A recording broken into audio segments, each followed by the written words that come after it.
Hi viewers, আসসালামু আলাইকুম। সবাই কেমন আছেন? আশা করছি যে যেখানে আছেন ভালো আছেন, সুস্থ আছেন। আমরাও আলহামদুলিল্লাহ ভালো আছি, সুস্থ আছি।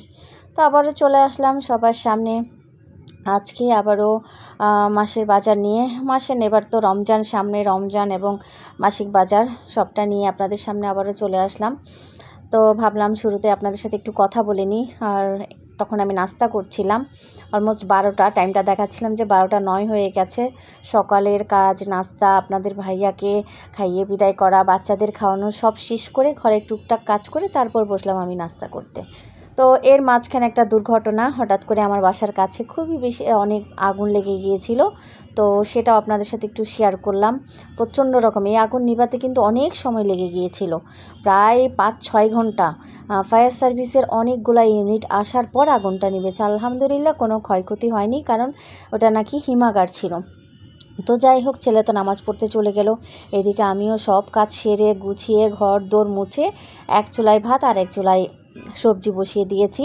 ছেলে নামাজ পড়তে গেল আর ছোটোটা মোবাইল নিয়ে খেলছে। আর একটু শেয়ার করলাম যে ঘর দোর গুছিয়েছি। এই যে দেখেন, আর শুক্রবার যেহেতু ছিল, প্রথমে বলতে ভুলে গিয়েছি, সরি, এটা হচ্ছে আমার শুক্রবারের ভিডিও। তো এই যে দেখেন সব কিছু গুছিয়েছি, মোটামুটি গুছিয়ে একা হাতে আসলে যখন সব কিছু করতে হয় তখন একটু প্রেশারে পড়ে যায়। তো দেখা যায় যে সময় পাওয়া যায় কম।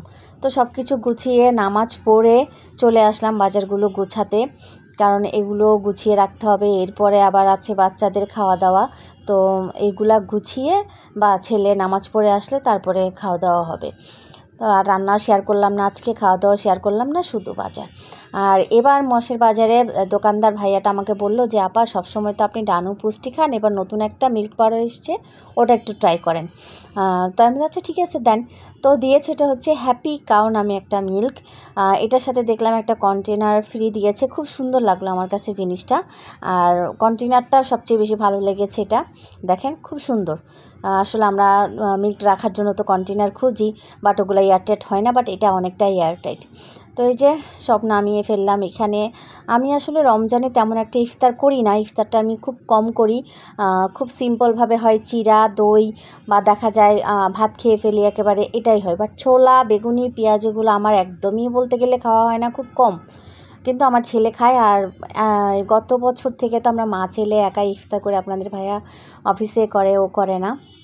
তো আমরা মা ছেলে গত রমজানেও তেমন একটা ছোলা বুট খাইনি, খুব কম, হয়তো মাঝে মধ্যে খেয়েছি। বাট বেশিরভাগ সময় দেখা যাচ্ছে ভাত, বিরিয়ানি, খিচুড়ি, একদিন করতাম। আর আমার বাচ্চারা অবশ্য বেশি পছন্দ করে হচ্ছে নুডলসটা। তো ওই জন্য এই মাসের বাজারে আমি নুডলসটা বেশি নিয়ে এসেছি। আর সামনে যেহেতু রমজান, নুডলসটা খাওয়া পড়বে বেশি ইফতারিতে, যেহেতু বড় ছেলে পছন্দ করে।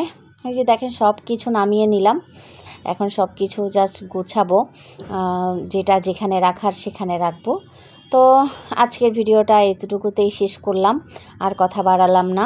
আমার ভিডিওটা কেমন লাগলো প্লিজ কমেন্ট করে জানাবেন। আর সবাই এইভাবে সাপোর্ট করবেন। প্রত্যেকটা আপু আমাকে অনেক অনেক ভালোবাসা দিচ্ছে, অনেক সাপোর্ট দিচ্ছে, সব আপুদের জন্য অনেক অনেক দোয়া। আর অগ্রিম মাহে রমজানের শুভেচ্ছা সবাইকে। আল্লাহ যেন সবাইকে 30টা রোজা এবং নামাজ পড়ার হাদায়াত দান করুন সবাই, আমিন। তো সবাই ভালো থাকেন, সুস্থ থাকেন, আমার সাথে থাকবেন। আল্লাহ হাফেজ, আসসালামু আলাইকুম।